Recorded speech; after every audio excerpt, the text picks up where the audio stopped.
Well, hello there, friends. It is the Sunday morning spread from Cards of Light, Bright Blessings of the Tarot for October 16th, 2022. Brian Noe with you once again this week. Thank you for joining me for our 4-card energy reading for the week. We'll give these cards another quick shuffle. Oh, sorry. Almost knocked my table over. Give these a shuffle real quick. Got them pretty well shuffled before we started here, but let's go through them a couple more times and then take a moment to get our minds quiet here before we deal the 4 cards representing the 4 dimensions of life. Let's just breathe for a minute.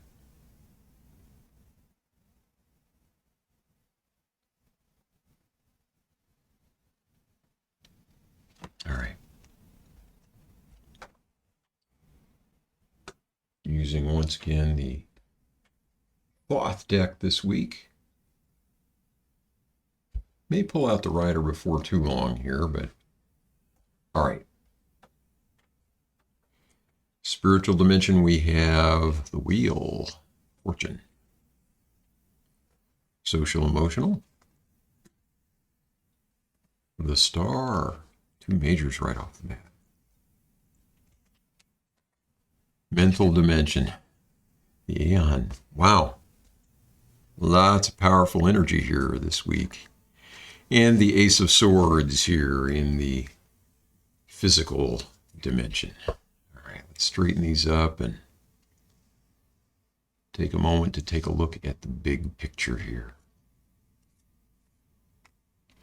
So 3 majors and the Ace of Swords. Swords, the suit of the mind, suit of the element of air. All right. Well, what gorgeous, gorgeous depictions these are from Lady Harris. I just love this deck. Okay. In the physical dimension of our lives, physical material, this is the dimension of the earth, having to do with physical health, with our physical environment, with financial matters and that sort of thing. Ace of Swords, a new idea, the light dispelling the clouds, dispelling the darkness. So I'm getting the sense that this has to do with financial matters, and that it represents some new piece of information or new thought or new idea or new approach that we hadn't considered before. It could be physical health as well, but I'm getting the sense that it's financial for somebody, that we either have been contemplating or struggling with an issue in terms of finances, and all of a sudden it's going to be really clear what we should do. Or we maybe were not aware of something that is going to have an impact on us financially, and that awareness is going to come to light. So when we see this, we need to pay attention. I'd say that's kind of the short and sweet information coming from this card this week. We, particularly if this is something that surprises us and that we have reason to, that kind of takes us aback, and that we might want to ignore and say, oh, no, everything's fine. Don't ignore it. Make sure that you look into it. Make sure that you give some credence to the information that presents itself, because it's going to have an impact. So enough said about that one. Over here in the social emotional, the Star. This, in this position in particular, is about vulnerability. We have this beauty, this light, this perfection within us, and we're here to shine that forth. But in order to do that, we have to open ourselves up and allow ourselves to to be ourselves, to be authentic, and that brings some vulnerability with us. But it is really the only way that we can live our lives the way that we need to, that we can do the things that we came here to do. And so, coming in the social emotional uh, dimension here this week, I would say that this card represents being in a situation relating to others where we're going to be tempted to hide a part of ourselves. And the message is we shouldn't do that. We should let our light shine forth, be who we are, and ultimately, over the long run, that's going to to bring the result that ought to happen. And if we don't do that now, it's not that we got past that one. This is going to come back to us again. And so, really important to be in touch with who we are and to be absolutely transparent about who we are. Okay. And I got a feeling that this is about family relationship for somebody. I don't know if this may be a coming out or something like that. Don't know. But anyway, for what it's worth. Okay, up here in the mental dimension, we have the Aeon. This is the card in older decks that would be called Judgment. This is a wake-up call.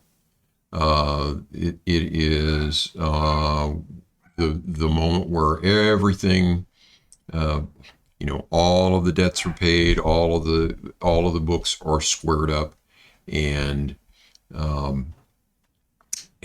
the essential nature of everything comes to the surface and is there for God and everybody to see.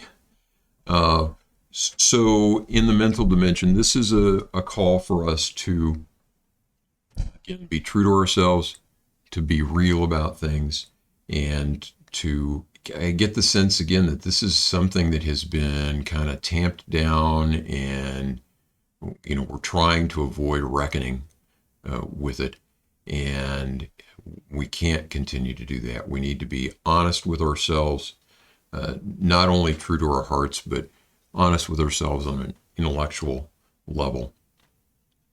Be direct and honest. So this is about relationships to others. This is about our own mental landscape, but it's essentially the same message.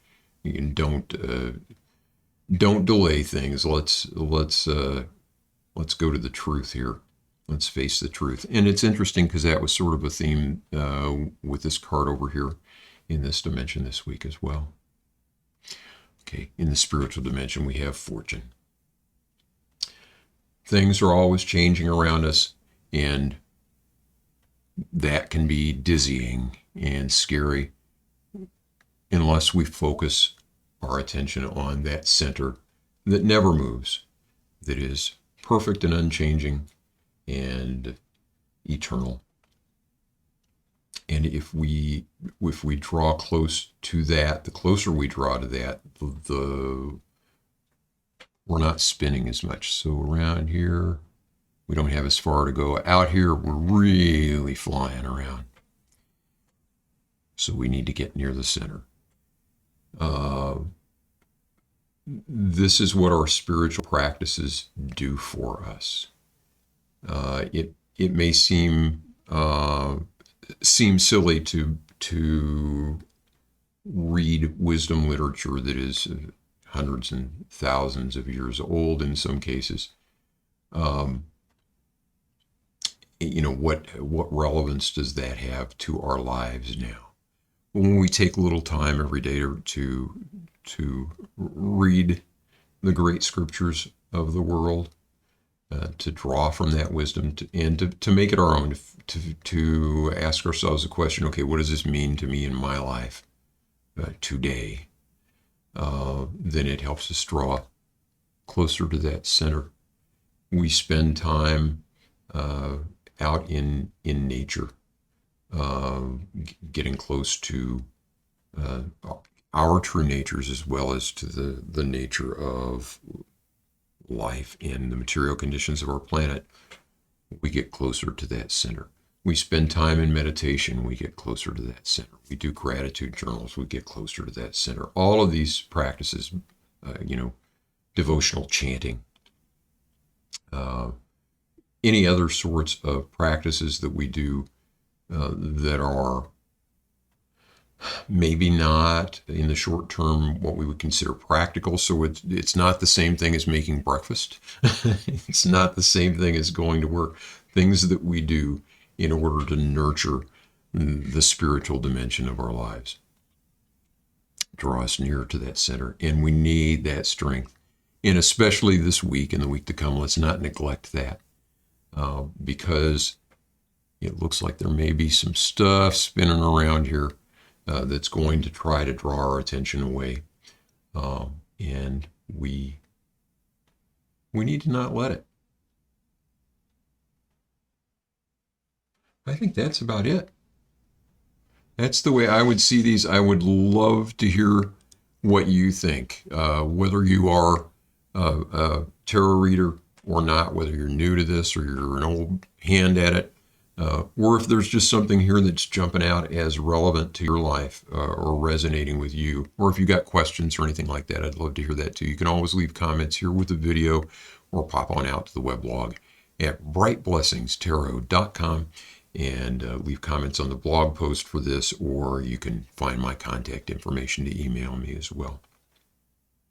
I think that will do it for our Sunday morning spread for this week. Look forward to seeing you on Thursday for 3-Card Thursday.